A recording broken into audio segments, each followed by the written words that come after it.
Yeah, so recently a lot of people have been talking about, how different companies are seeming to target our families and push a very anti-God agenda on our, especially on our children. And it seems very targeted. It seems very, very direct, and it seems to be something that's really going to continue. I think that's what's going to happen. I think you'll see a lot more of this. I think, it's great that certain businesses decide not to, based off of finances, once they realize, oh man, there's a lot of people who disagree with this. But I think other companies will continue to push this very targeted agenda on families and towards children. Particularly, I don't know enough about finances in government to know whether the government is giving tax breaks for those who push this agenda or not. But certainly, if that's not currently happening, I could see that happening soon. As we have a government that's celebrating loudly certain things and hiding the good in things that don't agree with them. And I think the next step would be, hey, now we're going to kind of not only celebrate, we're going to support. And then eventually it'll come where now we'll condemn those who disagree with the thing that we're supporting. And so we'll see this more and more, right? It's not going to go away. And so I think it's a good question that we should ask ourselves is, okay, well, if this is going to happen, how do we respond to it? Because it's not whether or not stuff happens, it's how we respond to things that matters. And so I think a very logical way to respond to these things is through the lens of, hey, God blesses me with finances. They're His, they're not mine. He wants me to steward those finances well. And so how can I do the best job of stewarding those finances? Now, it brings up a question of, well, does Jesus care what I do with my money? Well, let's talk about that for a second. It's not our money, it's His. He's the one who blesses us with it to steward that or to shepherd that money and so manage that money. And so it's not ours, it's His. And so, of course, it matters what we do with His money. Jesus told a story of the parable of the talents, right? Where there's a man who took what his master had given him and buried it in the dirt and did nothing with it. And Jesus was like, well, then I'm not, the master in that parable is like, then I'm not going to give you more because you're not stewarding it wisely. So yes, I think it matters. I think it matters because it's His. I think Jesus talked about money regularly. You see Jesus tell the Pharisees, you should tithe. You see Jesus tell His followers, you should pay taxes.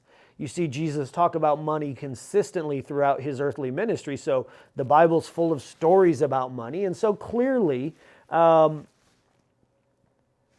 we need to follow His example and realize that money matters. And so we need to steward that money wisely. Which brings up the second question, like, well, the amount that I have, does it matter? Probably not to the companies. Probably not. I think there are, again, probably tax breaks to make up for losses and all those things. I don't know that, but I would imagine.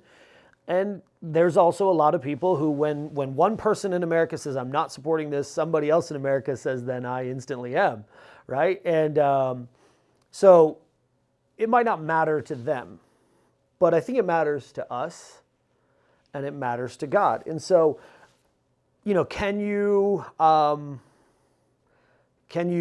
boycott every company that doesn't agree with you totally 100%? No.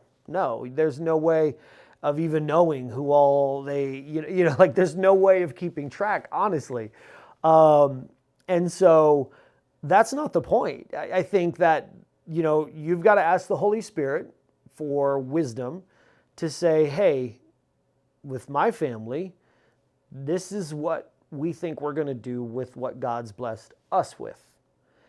And, if you can't shop at a place where no one agrees with you, you're not going to be able to shop anywhere. We live in a fallen world, and it's going to get more and more fallen until Jesus returns and straightens it all out, right? So I do think eventually here in America, Jesus talked about this idea you cannot serve God and money. And we seem to be really trying to do both. But I think eventually we will get to a point where we'll have to choose between God and money. I think probably when my kids are my age, there will be some significant fines for not agreeing with the cultural push on certain things, right? And so it's happening in other countries where they're fined for not agreeing with certain things. And I think that's probably the route we'll go before we would ever go into, well, you need to, go to another route. So God's money does matter. I don't think it's going to matter to the businesses, but I think it should matter to us because it does matter to God. And so how we respond, I think, is by having conversations that say, in our family, we're not going to shop here. In other families, they may disagree. That's great. That's between them and God, but this is between us and God. I think also the second response that Christians should have towards these things is equally important, and that is to say, for every obstacle, there's an opportunity. And so there is an opportunity now to start businesses that are not targeting and pushing damaging agendas onto children that cause chaos and pain and confusion. And instead, good businesses with high quality products, there's a great opportunity right now for many of you, for many of us to say, you know what, I'm going to start a business that provides an alternative. I think that's important. Small business owners, entrepreneurs, we need you. We need you. We need you to start to step up and say, okay, then I'm going to make a business that is just making a very good product for families, and it's not going to push an agenda. It's just going to be for families, because that's really what so much of this is about. There's an opportunity right now for so many small businesses, Christian or otherwise, to step up and fill in voids and do well financially and create really great products that help people rather than harm people. And to be clear, I think that a lot of the things being pushed culturally are very harmful.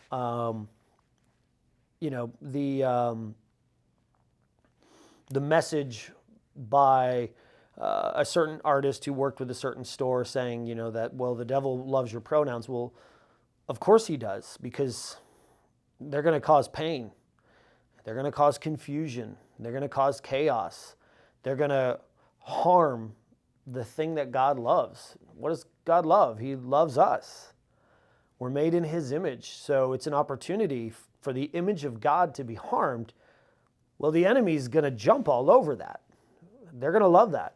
And so I think there's a lot of harm that's done by pushing agendas onto children that causes confusion, causes pain, causes chaos, causes damage, causes a lot of hurt, and hurts the image bearers of God. If Satan can't destroy God, and he can't, he will lose to God every time. He will then try to destroy his image bearers. And so those who bear his image, the only time God said something was very good in this narrative of Genesis is after humanity was created, was formed. And so the enemy's going to hate that. So of course that message is going to be pushed, and more and more and more. And so as that obstacle continues to grow, so do the opportunities for really great businesses. You say, hey, listen, we're just here to, provide groceries without an agenda. Here's some groceries. Here's some products. Here's this, and so we've got to respond by stewarding God's money well. We've got to respond by seeing things as opportunities. And then thirdly, I think it's time that we really start to respond with conversations with those who God called us to stewards, and that's our families. YouTube Kids is the number one place that kids are exposed to types of porn or to physical violence and things like that. And so every time that we give our kid a screen, and we're opening an opportunity for somebody else to disciple them besides us. And now we see that in schools and in stores and on screens, other people are actively trying to disciple our children. And so it's time that we begin to biblically, compassionately, lovingly, wisely, spirit-led, have conversations with our families and say, hey, here's why this is happening. You're going to hear this, and this is what it means. And this is the damage that causes, and this is the pain, and this is the hurt. And we need to begin to have those conversations, because if we don't have them, somebody else will for us. And it's often the first person who has the conversation that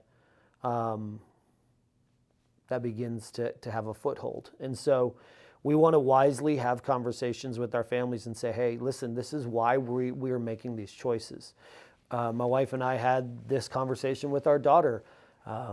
We love this store, it's great, but they're making choices that hurt and harm people, and we don't want to hurt and harm people. And that's another thing that should be remembered. We don't refuse to shop at some place to hurt them and show them.